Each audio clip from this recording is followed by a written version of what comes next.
Shabbat Shalom, hoje nós vamos estudar a Parashá Vayeler. Vayeler significa e foi. O nome desta Parashá, e foi, ou seja, Vayeler, ele se extrai do primeiro pasuk, do primeiro verso desta Parashá, que é o verso 1 do capítulo 31 de Devarim, de Deuteronômio, e o texto assim dispõe: Vayeler Moshe vaidaber et hadevarim haele el kol Israel. Tradução: E foi Moshe, Moisés, e disse estas palavras a todo o povo de Israel. Então o verso diz e foi Moshe, e essa palavra e foi em hebraico se chama Vayeler. E eu vou começar inicialmente fazendo um resumo desta Parashá e logo depois nós iremos abordar alguns aspectos. Então, esta Parashá ela começa falando sobre o último dia da vida de Moshe, de Moisés, e Moshe anda pelo acampamento do povo de Israel e faz um discurso de despedida.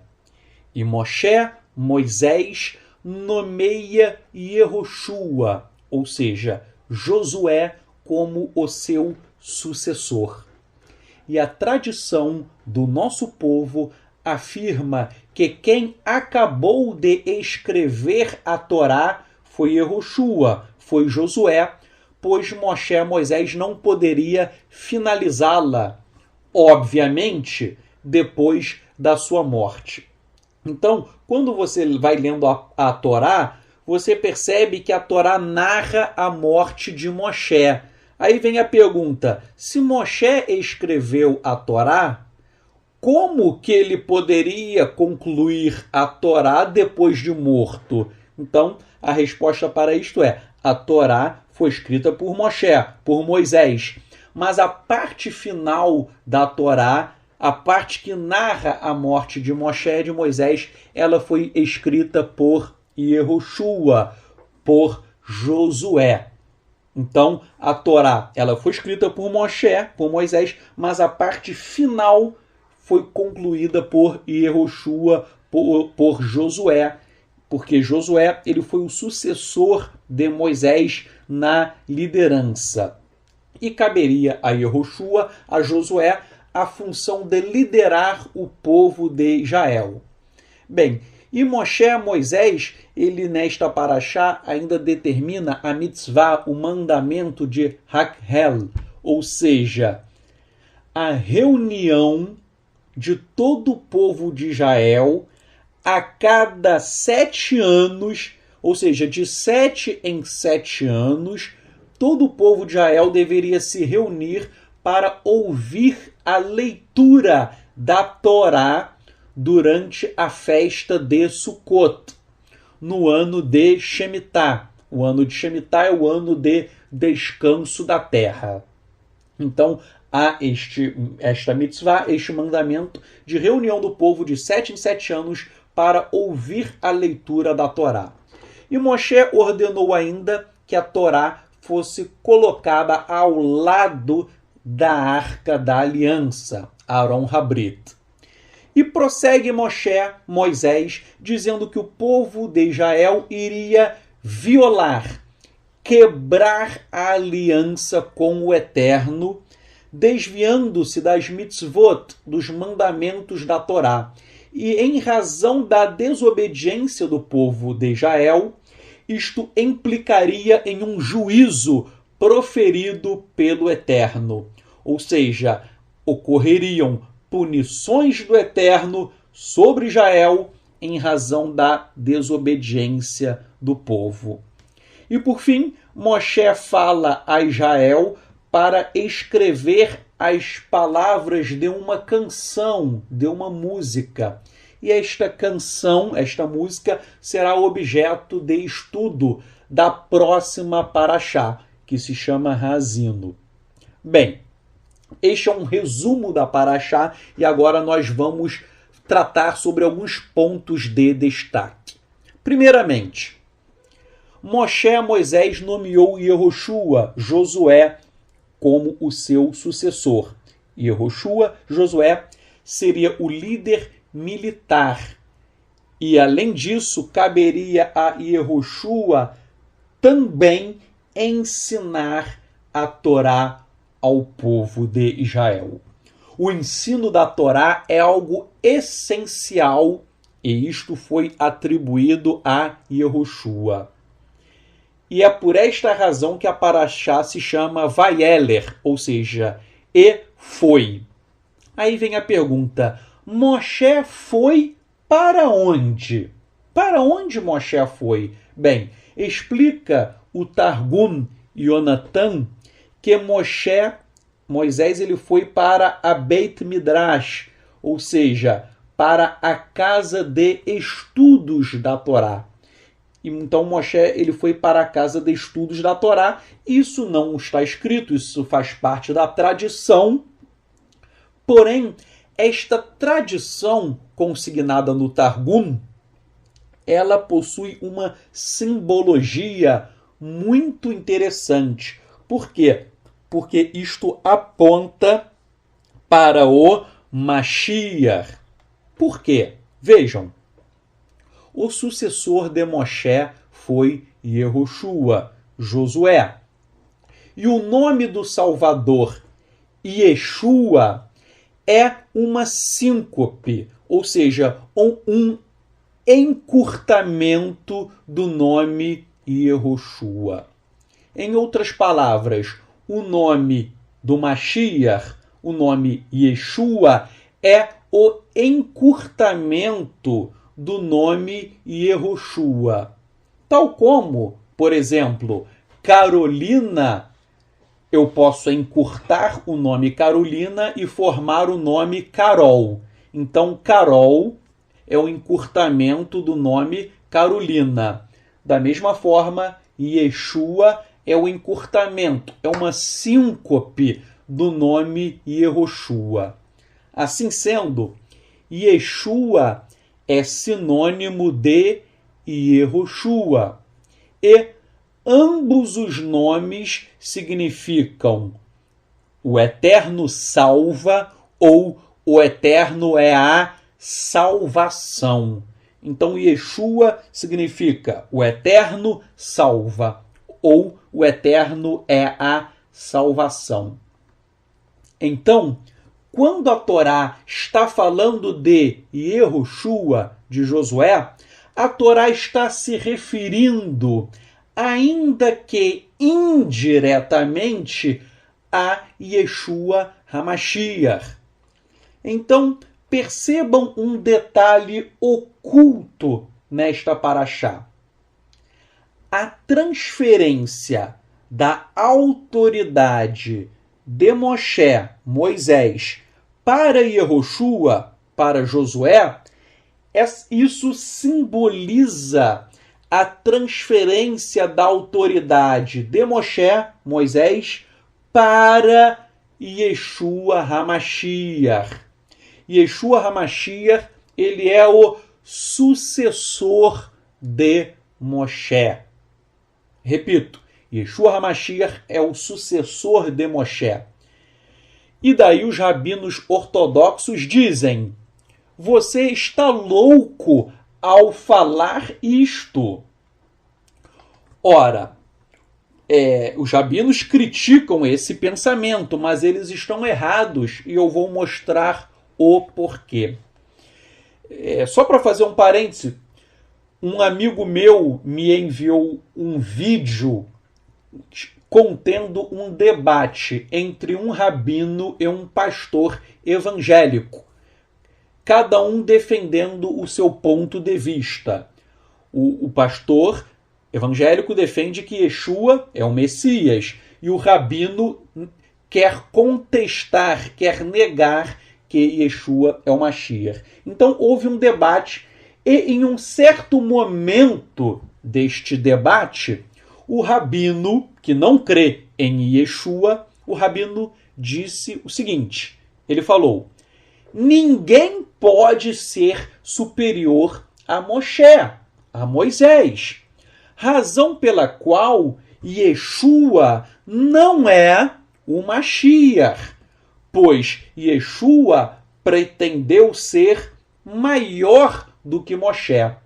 Então, o argumento do rabino é: Moshe foi o maior profeta e ninguém será superior a Moshe, a Moisés. Logo, Yeshua não é o Messias, não é o Mashiach, porque Yeshua ele quis ser maior do que Moshe. Então, esse é o argumento do rabino. Agora, vejam, eu acabei de falar que Yeshua é superior a Moshe. E o rabino disse que ninguém pode ser superior a Moshe, conforme o judaísmo. Será que o rabino está certo? Resposta: não. Eu já li para vocês várias vezes e hoje eu não vou ler para não ser repetitivo, mas eu vou citar novamente a minha fonte.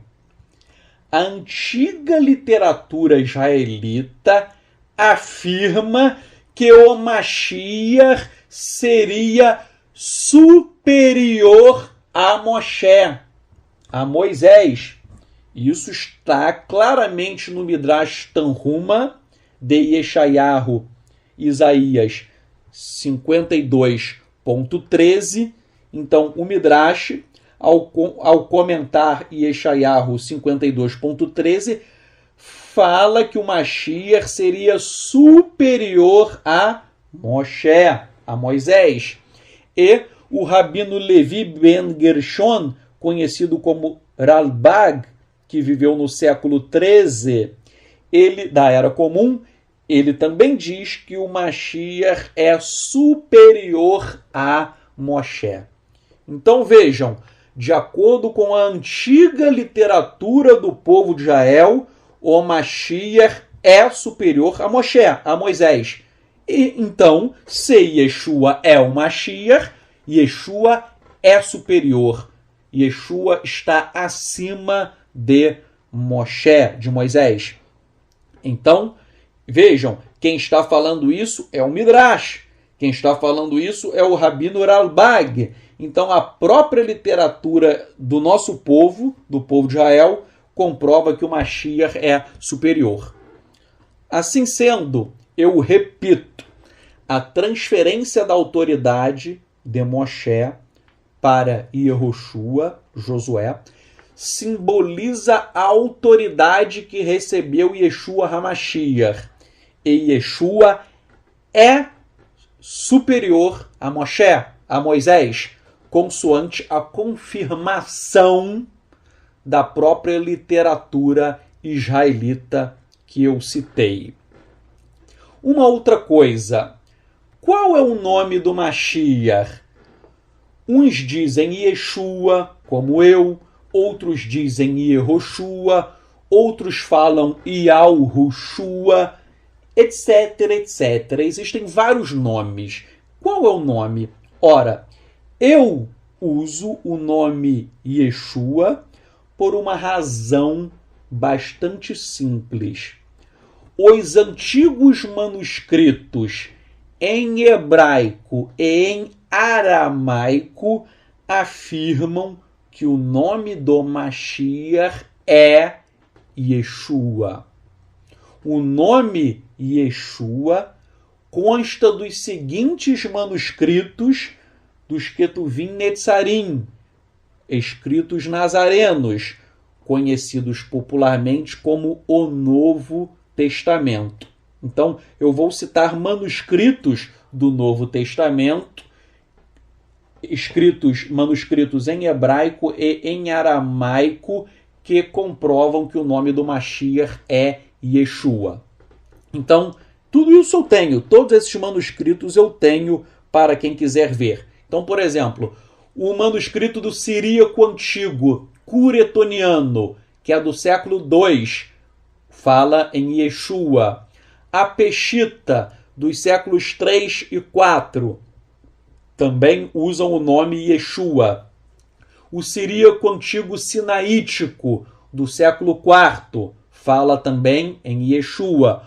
O Peshito, existe a Peshita e existe o Peshito. O Peshito do século V também usa o nome Yeshua. O manuscrito Münster de Matityahu, Mateus, do século XVI, também usa Yeshua. E os manuscritos em hebraico de Shantov e Duthier, eles usam às vezes Yeshua e às vezes eles usam o nome Yeshu, porque o nome Yeshu é o nome pelo qual os rabinos chamam Yeshua, para ofender Yeshua, e esses manuscritos são manuscritos rabínicos. Então, para ofender Yeshua, às vezes eles usam o nome Yeshu e às vezes eles usam o nome correto, que é Yeshua. Ou seja, todos esses manuscritos usam o nome Yeshua. E uma prova adicional está em uma antiga sinagoga nazarena em Sucia. É uma antiga sinagoga nazarena em que houve escavações arqueológicas e lá, eu tenho vídeo disso, está muito claro, lá consta uma frase em aramaico e consta expressamente que o nome do Mashiach é Yeshua. Então, existe prova arqueológica neste sentido. Percebam, eu não tenho nada contra quem usa outros nomes, pois o que realmente importa é observar os mandamentos do Eterno. Eu discordo de um movimento que existe por aí. Há um movimento por aí que diz o seguinte: quem pronuncia Yeshua ou Yahushua está automaticamente salvo. E quem pronuncia outro nome está automaticamente condenado. Ora, isto é uma heresia. Por quê? Porque a salvação de uma pessoa não depende da pronúncia de um nome em hebraico. A salvação, ela depende de quê? Da obediência às mitzvot, aos mandamentos do Eterno. Há pessoas que pronunciam Yeshua e são totalmente rebeldes à vontade do Eterno. Razão pela qual estas pessoas não herdarão o mundo vindouro, não herdarão Hayeolam, a vida eterna. Repito, o mundo vindouro, Hayeolam, a vida eterna, ela se conquista pela obediência à vontade do Eterno.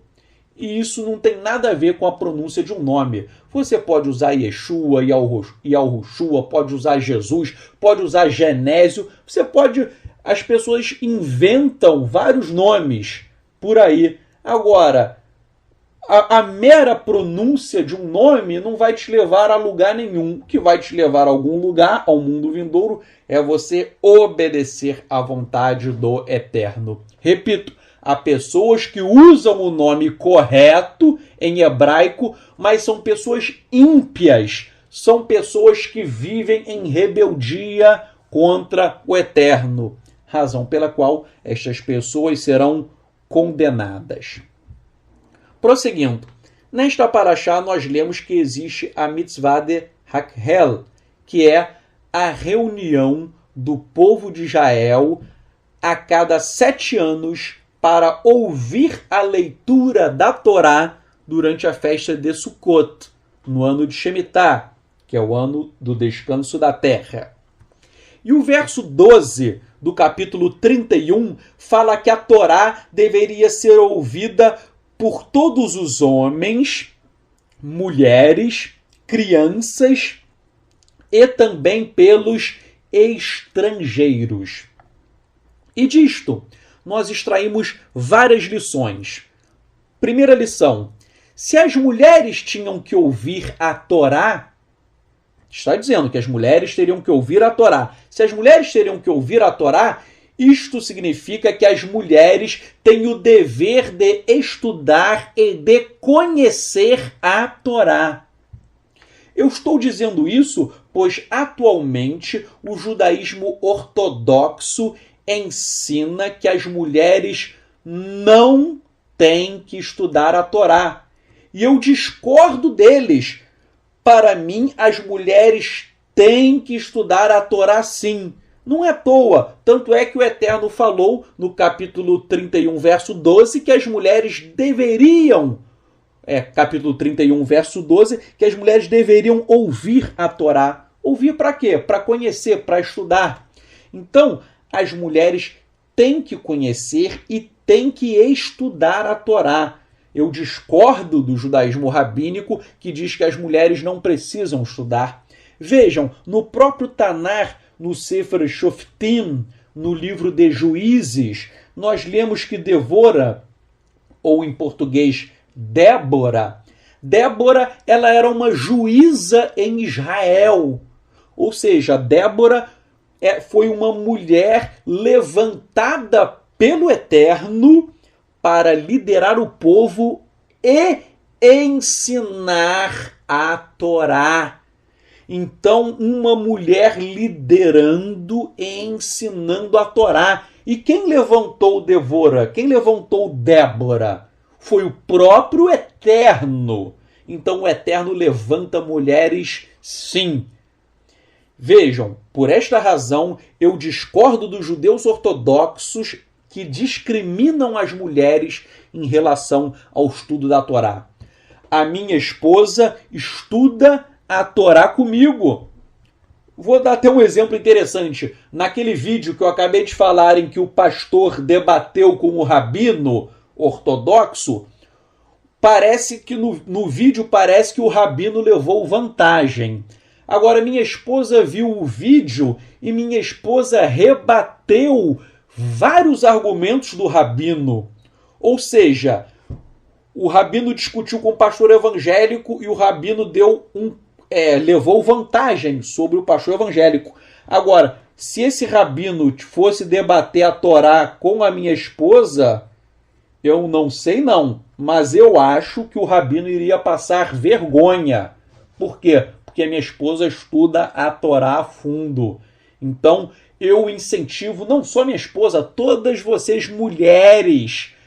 Vocês têm que estudar a Torá. Vocês são preciosas. Você, mulher, tem o seu valor. O homem é o cabeça da família. Isso é certo. O homem é o roxo, é o cabeça. Mas você, mulher, você tem um papel fundamental. Muitas vezes eu estudo com minha esposa e muitas vezes minha esposa me ensina muitas coisas. Eu seria um tolo se eu achasse que eu não tenho nada a aprender com minha esposa. Eu seria um tolo se eu me achasse superior a ela. Eu creio que ela tem a Ruach, a Kodesh, ela tem o Espírito do Eterno dentro dela e muitas coisas o Eterno mostra para minha esposa nas Escrituras e às vezes ela vem me falar. Então, eu estudo, mas é bom conversar com a sua esposa que conhece a Torá também. Vejam, o judaísmo nazareno valoriza o papel da mulher. Por quê? Yeshua HaMashiach ensinou a Torá a muitas mulheres. Você lê isso em Matitiahu, em Mateus 14, 21, 15, 38 e 27, 55. Então, Yeshua ensinava a Torá a mulheres. E havia muitas mulheres que eram ensinadas pelos netzarim, pelos nazarenos. Você lê isso, as mulheres aprendendo no livro de Atos, capítulo 1, verso 14, Atos 15.14, Atos 8.12, Atos 16.13 e vários outros textos. Então, eu valorizo o papel da mulher porque Yeshua assim o fez. Yeshua valorizou. Saiba, mulher, que você não é inferior a ninguém. Tal como o Eterno levantou Débora, o Eterno pode levantar você como uma juíza, como uma profunda conhecedora da Torá. Prosseguindo, o capítulo 31, verso 12 de Devarim, Deuteronômio, fala que as crianças também têm o dever de ouvir a Torá. E isto é bastante interessante. Por quê? Porque geralmente nós não vemos mitzvot, mandamentos, dirigidos às crianças. Você não vê a Torá mandando as crianças fazerem algumas coisas. Geralmente são os adultos. Porém, o estudo da Torá é uma obrigação para as crianças. Inclusive, nós lemos isto no Talmud, em Kedushim 34b.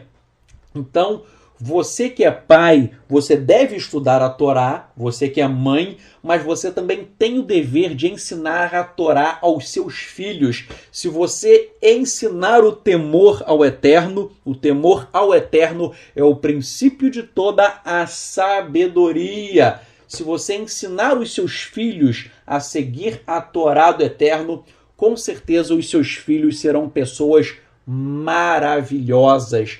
A criança hoje em dia fica só aprendendo besteira na televisão, na internet, no colégio. A criança tem que conhecer a Torá. E é interessante que as crianças aprendem muito rapidamente o Shema Israel. Eu já vi cada criancinha pequenininha. Há muitos vídeos de crianças cantando músicas em hebraico, lendo a Torá. Um dia desse eu vi uma criança cantando canções em hebraico. Eu falei, poxa, eu queria ser essa criança, porque eu não tenho o dom de cantar, eu canto muito mal. Eu canto, mas canto mal. Mas o garotinho, ele cantou de uma forma maravilhosa. Então as crianças aprendem a Torá, elas cantam, elas sabem fazer coisas que eu não sei fazer. Então você tem que ensinar a criança desde que elas são pequeninas a trilhar o caminho do Eterno. Ensine o teu filho, a tua filha, e com certeza você não vai se arrepender. Prosseguindo, o capítulo 31, verso 12, também fala que os estrangeiros estavam obrigados a ouvir a Torá. Percebam uma coisa, o judaísmo ortodoxo e o judaísmo messiânico afirmam que os gentios estão obrigados apenas a cumprir 7 leis, as chamadas leis noéticas. E os gentios não estão obrigados a cumprir os outros mandamentos da Torá. Isso é o que ensinam o judaísmo ortodoxo e o judaísmo messiânico. Porém, eu discordo deles. Eu acho que a Torá deve ser cumprida também pelos gentios. Tanto é que nesse texto o Eterno falou que os estrangeiros teriam que ouvir toda a Torá. Ora, se eles tivessem que cumprir apenas as 7 leis noéticas, qual sentido seria de ouvir toda a Torá? O Eterno disse que eles teriam que ouvir toda a Torá, por quê? Porque eles teriam que cumprir toda a Torá. É óbvio, senão não faria sentido eles ficarem ouvindo algo que lhes seria inútil. Então, em verdade, a Torá não é apenas para Israel. A Torá é a vontade do Eterno para toda a humanidade, tanto para hebreus quanto para gentios. O Eterno determinou que os gentios ouvissem a Torá para que eles também pudessem cumpri-la. E há muitos textos dizendo que a Torá também deveria ser cumprida pelos gentios. Repito, há muitos textos dizendo que a Torá deveria ser cumprida pelos gentios. Por exemplo, Shemot, Êxodo, capítulo 12, versos 48 e 49. Bamidbar, Números, capítulo 9, verso 14. Bamidbar, Números, capítulo 15, versos 15 e 16. Vaikra, Levítico, capítulo 24, verso 22, etc, etc. Então, a Torá é algo maravilhoso. Se a Torá é tão boa assim, ela não é apenas para nós judeus, ela é para toda a humanidade. Vejam, a Mishnah em Pirkei Avot, capítulo 2, verso 7, diz o seguinte: quanto mais Torá, mais vida. Quanto mais estudo, mais sabedoria. Quanto mais conselhos, mais entendimento. Quanto mais caridade, mais paz. Aquele que conseguiu uma boa reputação ganhou-a para seu benefício próprio. Aquele que deu a si mesmo o conhecimento da Torá conquistou para si a vida no mundo vindouro, no Olam Rabá. Então, vejam, se a Torá está dizendo que quem conhece a Torá conquista o mundo vindouro, conquista a vida eterna, quem cumpre a Torá. Então, se a Torá dá a vida eterna, se a Torá é tão boa assim, é óbvio que os gentios devem cumprir a Torá. E Yeshua ensinou a Torá, Matitiahu, Mateus, capítulo 5, verso 17, Yeshua falou que ele veio para quê? Para cumprir, para explicar a Torá. Então, Yeshua ensinou a Torá.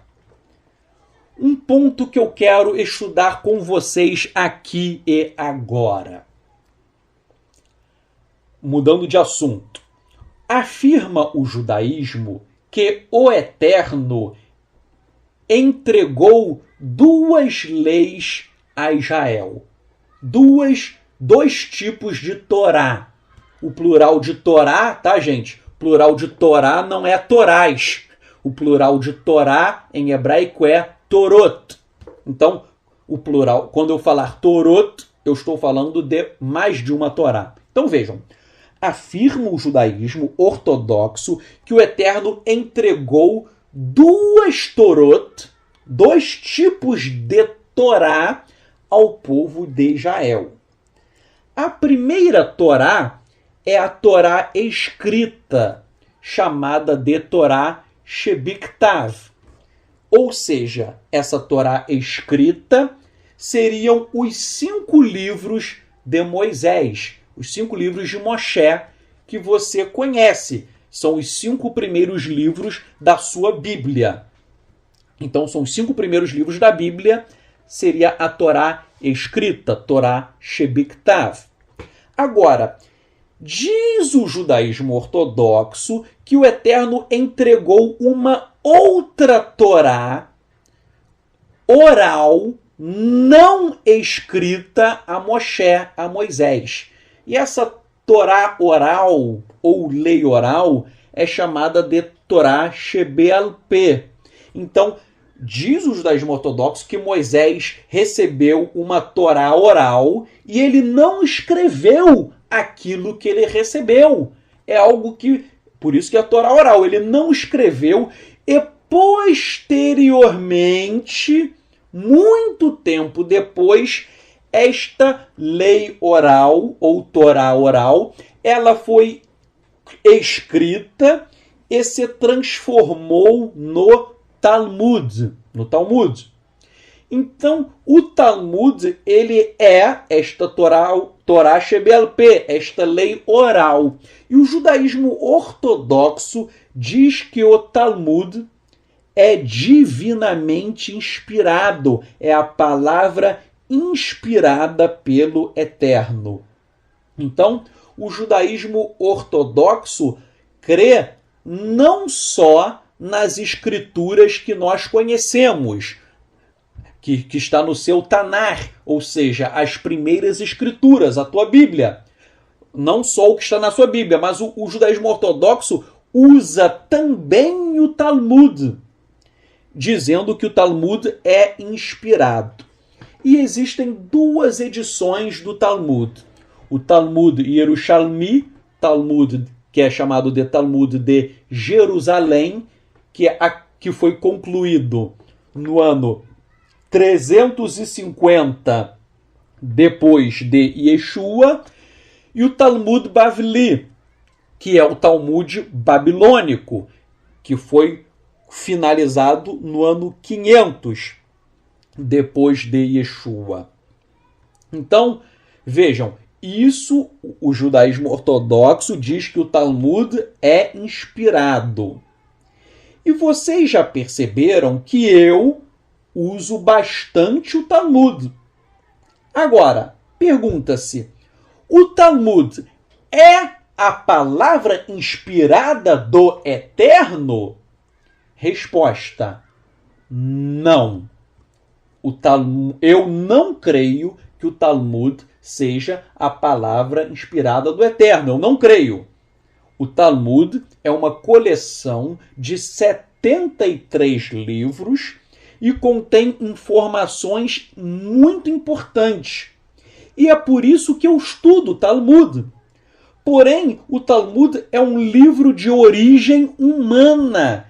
E o Talmud não é inspirado pelo Eterno. E eu vou provar isso para vocês aqui e agora. Então vejam, eu estudo o Talmud porque eu sigo o conselho do Rabino Shaul, Paulo. Paulo disse: examinai tudo e retende o bem. Então eu estudo tudo. Tudo eu estudo, mas eu vou absorver apenas aquilo que é bom. E existem coisas muito legais, muito boas no Talmud. Há ensinamentos fantásticos, mas também há algumas coisas no Talmud, algumas coisas das quais eu discordo. Então, eu concordo com algumas coisas e discordo de outras. Agora, a prova que o Talmud não é a palavra do Eterno, não é a lei oral, a Torá oral, a prova maior está nesta paraxá de hoje, que nós estamos estudando. Por exemplo, você vai para o capítulo 31, versos 9 a 12, está escrito: E Moisés escreveu esta Torá. Então está dizendo que há uma Torá, a palavra está no singular, há uma Torá, e Moisés escreveu esta. Ou seja, tudo está escrito. Não existe Torá oral, tudo foi escrito por Moshe. E o verso prossegue, dizendo que Moshe escreveu a Torá, só existe uma, e o Moshe deu aos Kohanim, aos sacerdotes, aos Levim, aos levitas, etc. Então, o texto fala que ele escreveu esta Torá, uma Torá. O verso 11 diz o seguinte: quando todo Israel vier a comparecer perante o Eterno teu Elohim, no lugar que ele escolher, lerás esta Torá. Novamente, é uma Torá só. Por quê? Porque tudo está escrito. Mais uma vez, não há Torá oral. E o verso 12 diz assim: ajunta o povo, os homens, as mulheres, os meninos, os estrangeiros, que estão dentro das tuas portas, para que ouçam e aprendam e temam ao Eterno, o vosso Elohim, e tenham cuidado de fazer todas as palavras desta Torá, uma Torá só. Então, o texto está dizendo que está tudo escrito, não tem nada oral. O que Moshe recebeu, ele realmente escreveu. Tudo que o Moshe recebeu, ele escreveu. Então, os textos desta paraxá são claríssimos no sentido de que o povo deveria obedecer apenas o que está escrito. E há um outro texto que confirma isto.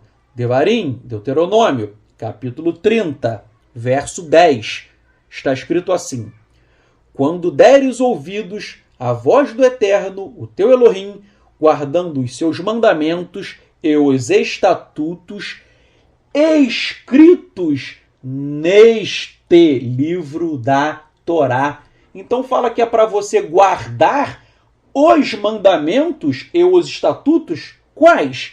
Apenas os mandamentos e apenas os estatutos que estão escritos no livro da Torá. Então, o que está na tua Torá escrita, você deve obedecer. O que não está escrito, você não deve obedecer. Então, só isso já derruba o argumento do judaísmo ortodoxo no sentido da existência de uma lei oral.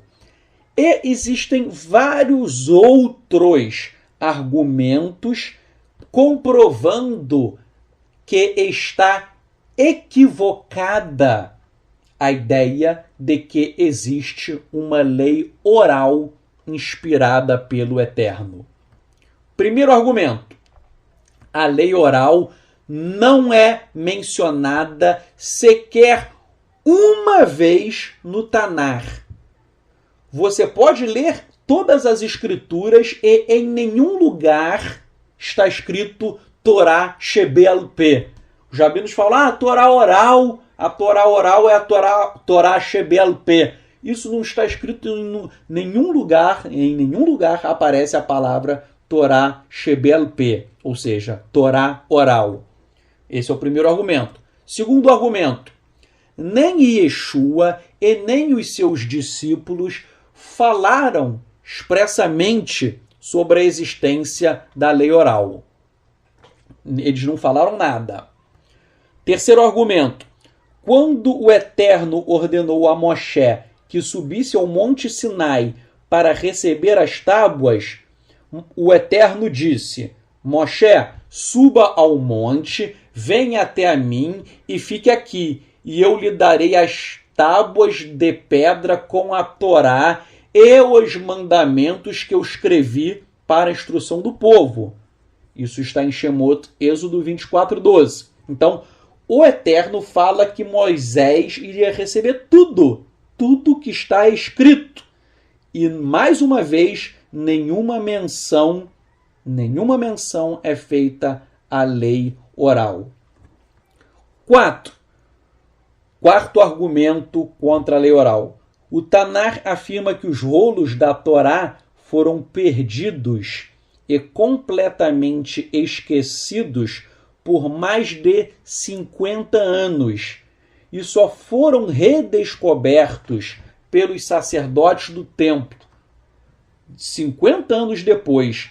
Isso está em 2 Reis 22:8 e em 2 Crônicas 34, versos 14 e 15. Então vejam, até a Torá escrita, ela ficou perdida, desaparecida por mais de 50 anos. E as pessoas não se lembravam dela. Então, meu ponto é o seguinte, se até a Torá escrita foi esquecida, com mais razão, uma Torá oral, ela não poderia ser lembrada quase 2000 anos depois. Seria impossível o povo se lembrar. Repito, em 50 anos, o povo esqueceu a Torá escrita.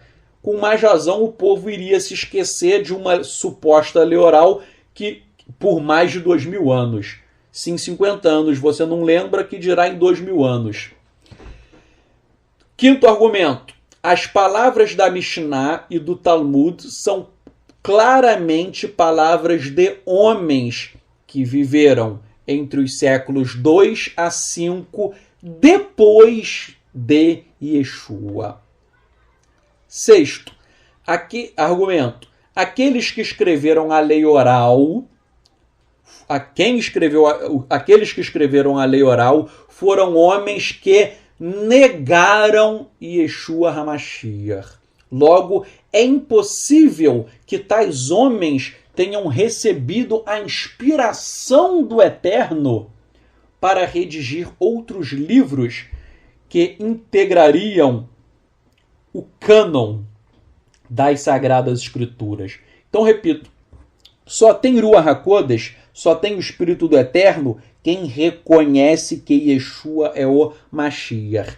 Quem escreveu o Talmud negou Yeshua. Se negou Yeshua, não tem a Ruach, não tem o Espírito do Eterno. Logo, essa pessoa está cega. Essa pessoa não recebe inspiração do Eterno, razão pela qual não poderia escrever nada inspirado. Sétimo argumento contra a lei oral. Os rabinos afirmam que a lei oral é a interpretação oficial da Torá dada pelo Eterno a Moshe no Monte Sinai. Contudo, quando você lê o Talmud, você percebe que no Talmud os rabinos estão discordando uns dos outros em quase todas as questões. Um rabino fala A, o outro fala B, os rabinos um fica discordando do outro.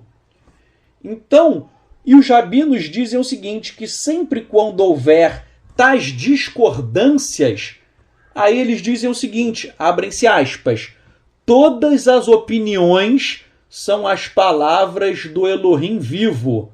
Isso está no Talmud em Eruvim 13b. Ora, não é razoável acreditar que o Eterno iria se contradizer em sua própria palavra. Então vejam, no Talmud você vê que um rabino fala uma coisa e outro rabino fala outra coisa em sentido totalmente contrário. Então eles discordam entre si e o Talmud fala o seguinte, em Eruvim 13b, ora, quando eles discordam, tudo foi inspirado pelo Eterno. Mas é óbvio que o Eterno não vai inspirar pessoas a falarem coisas que são contraditórias entre si. Isso é um absurdo. Não tem contradição. A palavra do Eterno não pode ter contradição dentro de si própria. Então é óbvio que o Eterno não vai inspirar pessoas a falarem coisas que contradigam umas às outras. Por fim, existe um antigo manuscrito dos Netzarim, dos Nazarenos, de nós nazarenos, é um manuscrito datado do século IV. E neste manuscrito, os nazarenos, eles falam claramente que eles não seguiam a lei oral preconizada, ensinada pelo judaísmo rabínico.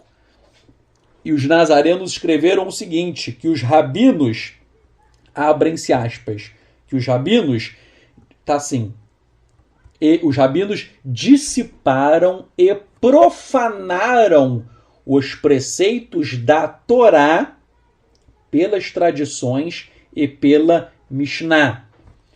E eles não aceitaram o Salvador.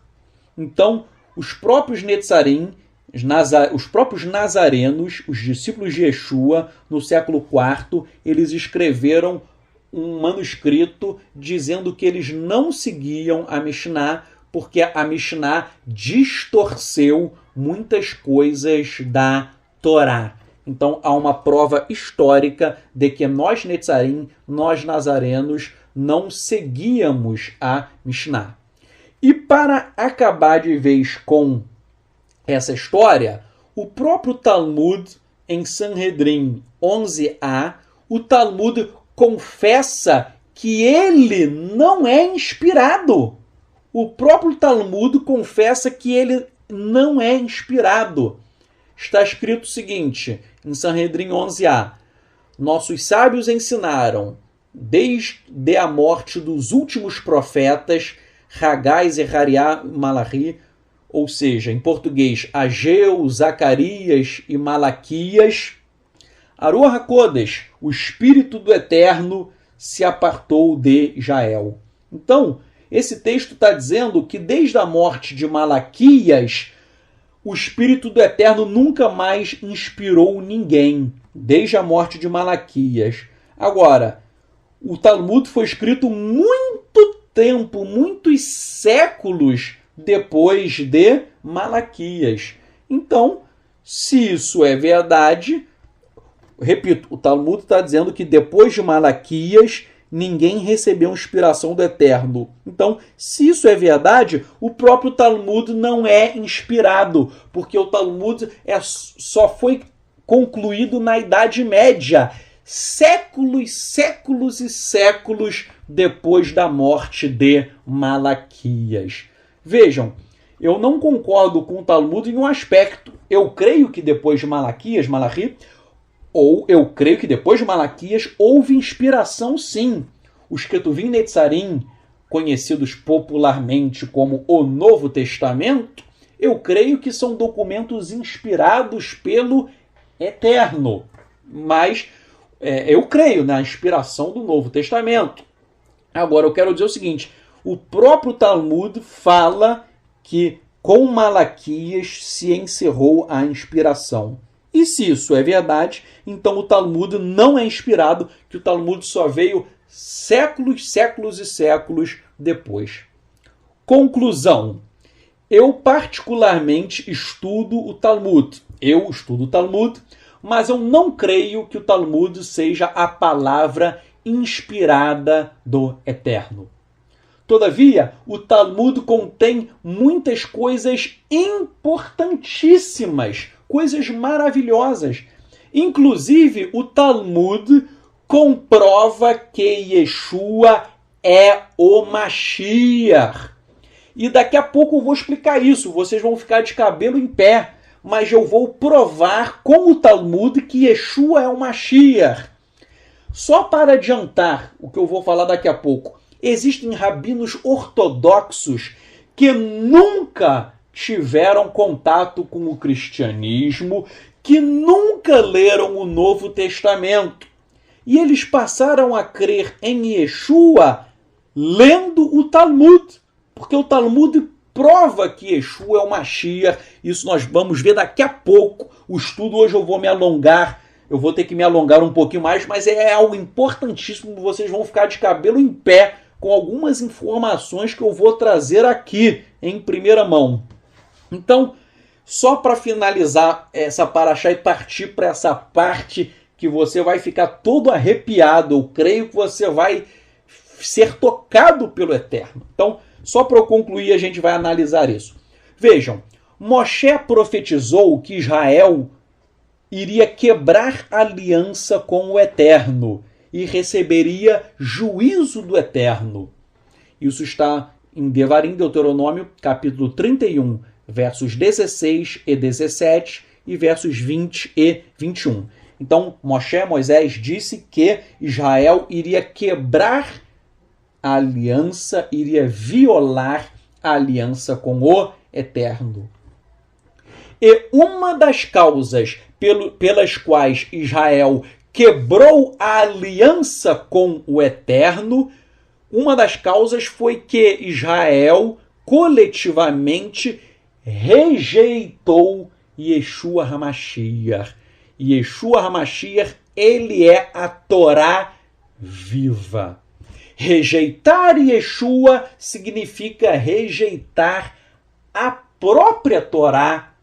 Isso está escrito em Devarim, Deuteronômio, capítulo 18, versos 18 a 19, que é um texto sobre o Mashiach. Então, repito, quem rejeita Yeshua está rejeitando a própria Torá, está rejeitando o texto de Deuteronômio, capítulo 18, versos 18 a 19. Então, quem rejeita Yeshua, rejeita a própria Torá. Razão pela qual disse Moisés que a rejeição da aliança, isso se estende à rejeição a Yeshua, rejeitar a aliança, rejeitar Yeshua, isto implica em juízo do Eterno. E já que Israel rejeitou Yeshua, o Eterno puniu Israel. E aí vem a pergunta: será que existem sinais e provas de que a rejeição a Yeshua atraiu a ira do Eterno sobre Israel? Resposta: sim. O Eterno mandou vários sinais para comprovar que Yeshua é o Mashiach de Israel. E a rejeição de Yeshua por Israel atraiu o juízo do Eterno sobre o nosso amado povo. Vejamos. Há uma prova histórica no Talmud, eu vou ler daqui a pouco, há uma prova histórica de que depois da morte de Yeshua HaMashiach, o Eterno nunca mais aceitou o sacrifício de animais no templo, no Beit HaMikdash. O templo existia, o templo funcionava, mas desde o dia que Yeshua morreu, nunca mais o Eterno aceitou o sacrifício de animais. E eu vou ler o Talmud daqui a pouco. Vejam, o Talmud ele relata que o sistema sacrificial foi alterado por volta de 40 anos antes de o templo ser destruído.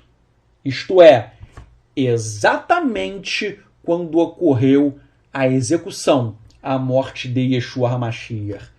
Eu vou ler Yomá 39a e 39b, que é um tratado do Talmud. Está escrito assim, abrem-se aspas. Nossos rabinos ensinaram que ao longo dos 40 anos em que Shimeon Hatzadik serviu, o tecido vermelho se tornou branco. Daquela época em diante, ele às vezes ficava branco e às vezes não. Ao longo dos últimos 40 anos, antes de o templo ser destruído, o tecido vermelho nunca mais ficou branco. Fecham-se aspas. Vejam, o que o Talmud está querendo dizer? O Talmud explica que o Cohen Agadol, o sumo sacerdote, quando ele ia sacrificar um cordeiro, ele amarrava no chifre do cordeiro um tecido vermelho. Ele amarrava um tecido vermelho no chifre do cordeiro e ele ele executava o cordeiro em sacrifício e oferecia ao Eterno. Quando o Eterno aceitava o sacrifício, de forma sobrenatural, o tecido vermelho ficava branco. E então, vejam, o sacerdote, o Cohen Agadol, o sumo sacerdote, pegava um cordeiro, amarrava um pano, um tecido vermelho no chifre e fazia o sacrifício. Quando o Eterno aceitava o sacrifício, o pano se transformava de vermelho para branco. Era uma transformação sobrenatural. E quando o Eterno rejeitava o sacrifício, porque o povo estava em pecado, o pano não mudava de cor, ele continuava vermelho. Agora, esse texto que eu acabei de ler, ele fala que desde os 40 anos antes do templo ser destruído, ou seja, o templo foi destruído no ano 70. 70 menos 40, chegamos ao ano 30, que é o ano da morte de Yeshua.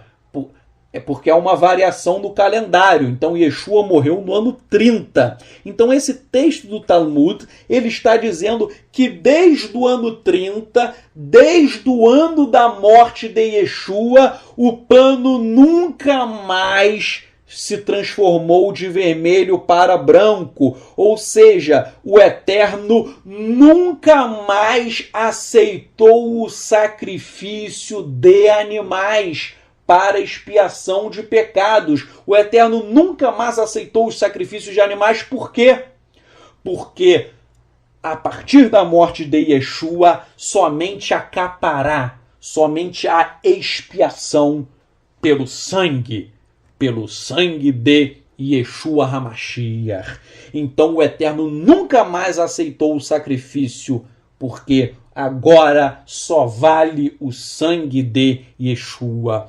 Logo, o próprio Talmud comprova o meio sobrenatural usado pelo Eterno para demonstrar que o Eterno não mais aceitava o sacrifício de animais. O Eterno não queria mais sacrifício de animais. Por quê? Porque o Cordeiro de Elohim, que tira o pecado do mundo, que é Yeshua HaMashiach, ele já tinha sido sacrificado. Então esta passagem do Talmud, ela prova que Yeshua é o Mashiach do nosso povo. Isso é uma prova cabal. Os rabinos, quando eles leem isso, eles se calam, porque essa passagem é a prova de que Yeshua é o Mashiach. E o Eterno é tão bom que o Eterno não deu apenas esta prova, o Eterno deu várias outras provas, e eu vou narrar uma a uma. Vejam, vou narrar outras provas. Você lembra que Yeshua profetizou que ele iria morrer, e Yeshua disse que não restaria pedra sobre pedra do templo. Ou seja, o Beit HaMikdash, o templo, ele seria destruído. E esta profecia realmente se cumpriu. Nós sabemos que o templo foi destruído no ano 70, isto é, 40 anos depois da morte de Yeshua. Agora, vejam o mistério. O historiador judeu Flávio Joséfo, ele afirma que antes da destruição do templo, tal como profetizado por Yeshua, o Eterno mandou vários sinais miraculosos, no sentido de que o Eterno exerceria juízo contra Israel. E, obviamente, nós sabemos que este juízo decorreu da rejeição de Yeshua pelo nosso povo. E agora eu vou narrar vários sinais que foram mandados pelo Eterno a partir da morte de Yeshua. Yeshua morreu e o Eterno mandou esses sinais, e todos esses sinais estão descritos na obra do historiador judeu Flávio Joséfo. Então, Flávio Joséfo, ele diz o seguinte: tudo isso, Yeshua morreu, essas coisas começaram a acontecer. Flávio Joséfo diz, primeira coisa, durante a festa de Pêssar, a Páscoa, durante a noite, uma luz muito forte brilhou em Jerusalém. A luz era tão forte que parecia que as pessoas estavam em plena luz do dia. Repito, era noite e houve um clarão tão forte que a noite virou dia. E Flávio Joséfo diz que os ignorantes pensaram que aquilo ali seria um bom sinal. Mas os sábios perceberam que aquilo ali era um mau presságio. Isso aconteceu quando? Logo após a morte de Yeshua.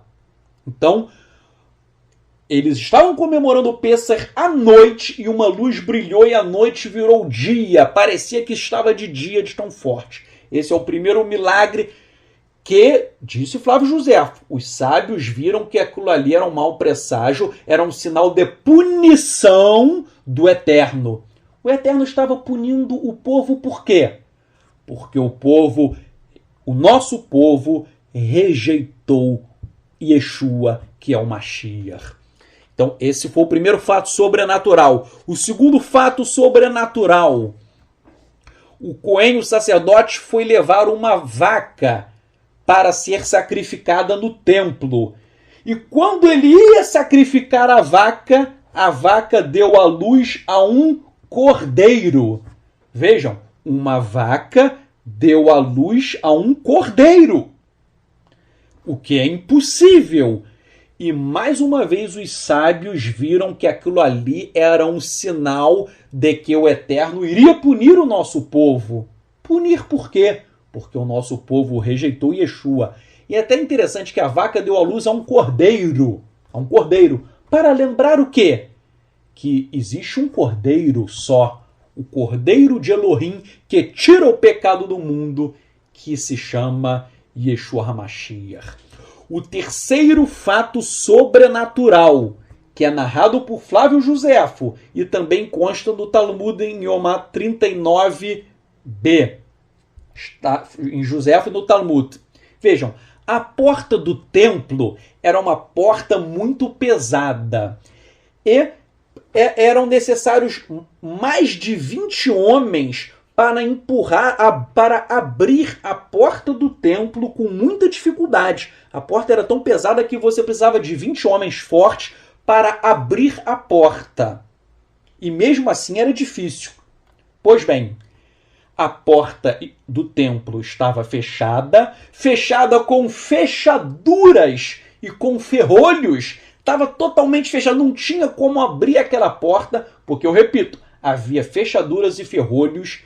E o que aconteceu?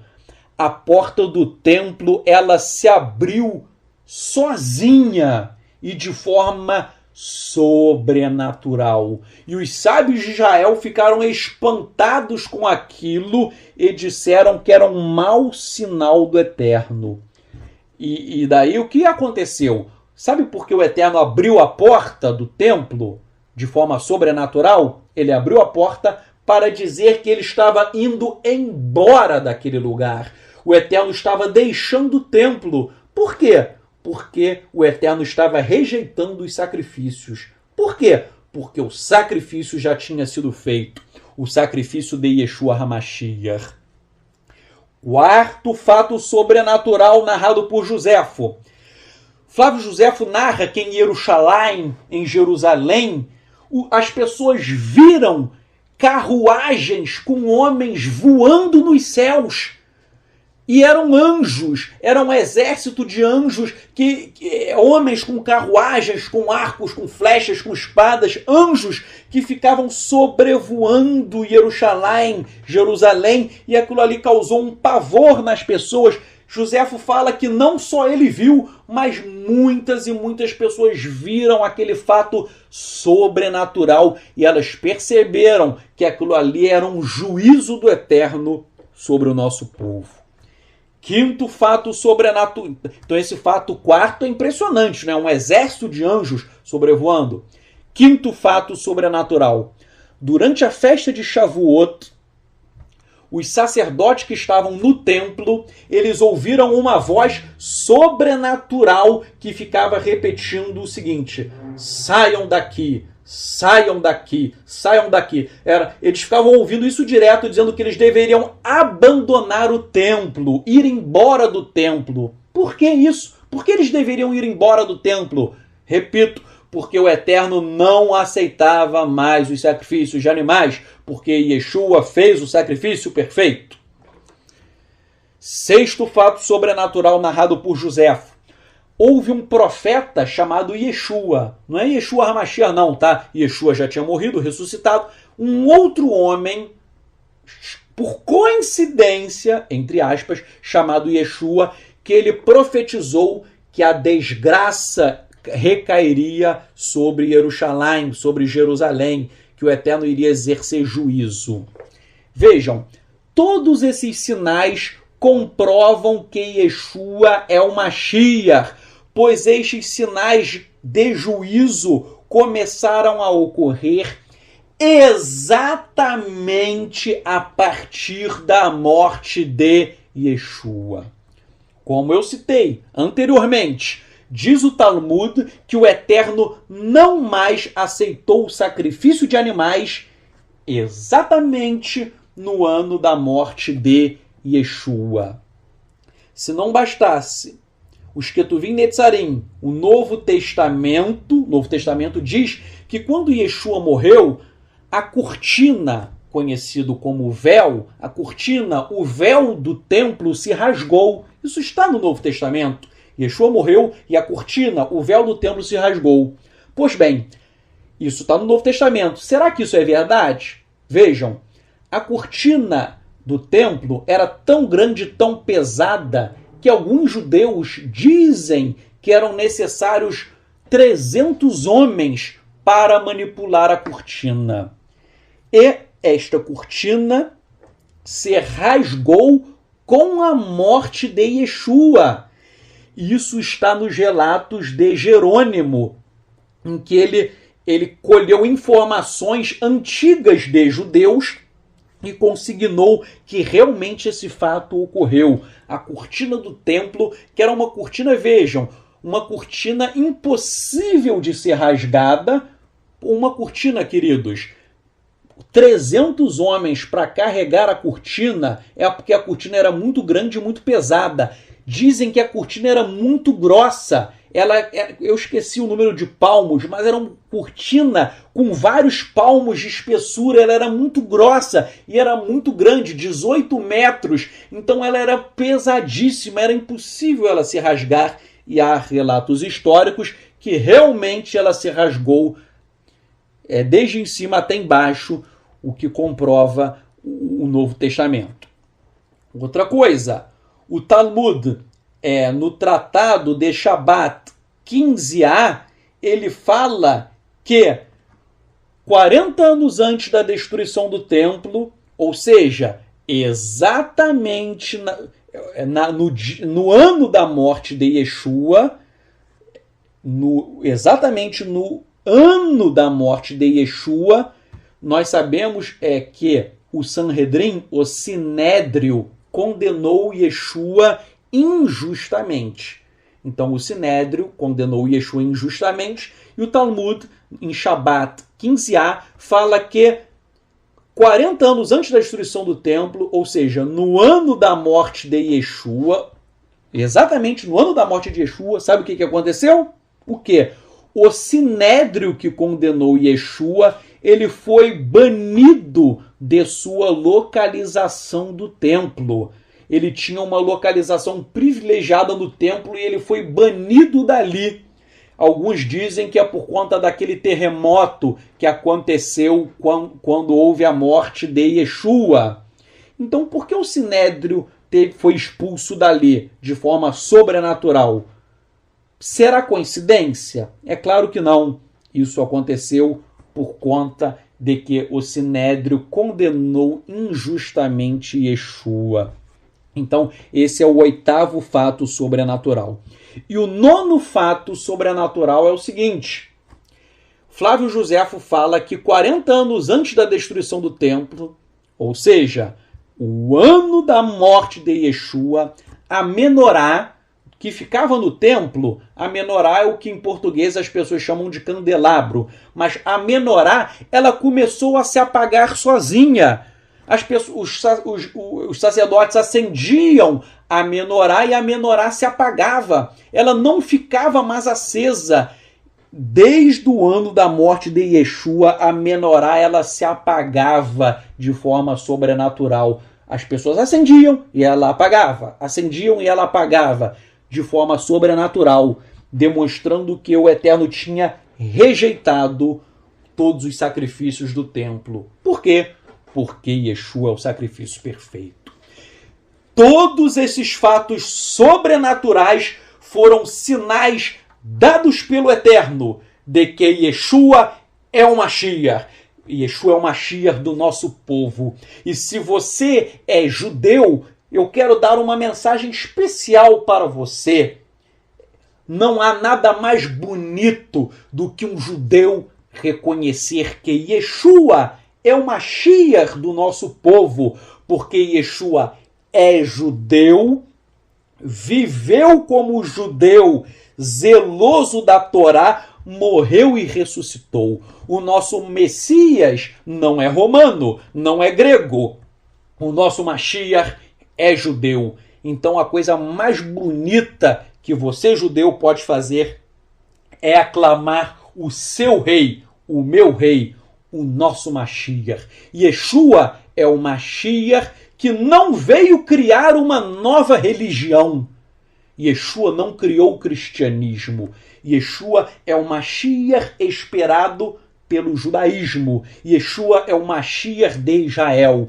O Mashiach de Israel, ele abre os braços para todo aquele que nele crê, quer seja judeu, quer seja gentio. O Mashiach é do nosso povo, mas ele oferece o Olam Rabá, o mundo vindouro, para qualquer ser humano, sem fazer acepção de pessoas.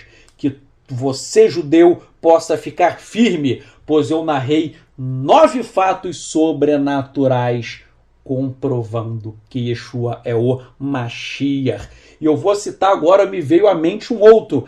Até o judeu ortodoxo Pinchas Lepide, ele não crê que Yeshua é o Mashiach.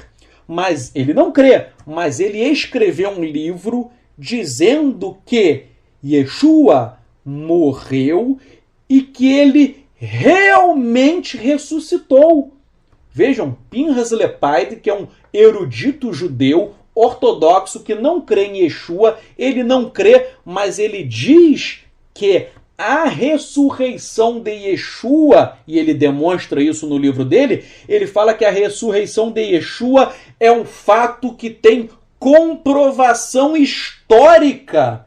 Um judeu ortodoxo falando que a ressurreição de Yeshua está comprovado por relatos históricos. Vejam, um judeu imparcial, pois ele não crê em Yeshua.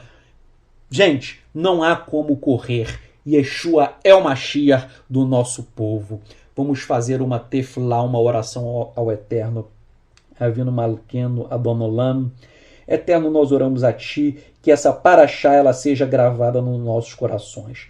Abra o nosso entendimento e o entendimento de Am Israel, do povo de Israel, para que as escamas dos olhos caiam e que todos possam enxergar que Yeshua é o nosso Mashiach. Nós oramos pela salvação do nosso povo, crendo que todo Israel tem uma porção no mundo vindouro, como consta de Pirkei Avot, crendo também na palavra de Romanos 11, 26, de Rav Shaul, Paulo, de que todo o Israel será salvo. Nós cremos nestas palavras, nós cremos que o nosso povo há de reconhecer o nosso amado Mashiach. Por isso nós oramos, Bishem, Yeshua Mashiach, em nome de Yeshua Mashiach, orando, intercedendo pelo nosso povo e orando também para todos os seres humanos, pois tu, ó Eterno, não faz acepção de pessoas, que os goim, que os gentios também possam abraçar a fé em Yeshua, pois tu és o Eterno não apenas de nós judeus, tu és o Eterno que ama todos os seres humanos, estendendo, abrindo as portas do Olam Rabá, do mundo vindouro, para todo aquele que crê em Yeshua Mashiach. Nós oramos, Pai, nós te engrandecemos, nós exaltamos o teu nome, me chama Yeshua Mashiach, em nome de Yeshua Mashiach. Amém.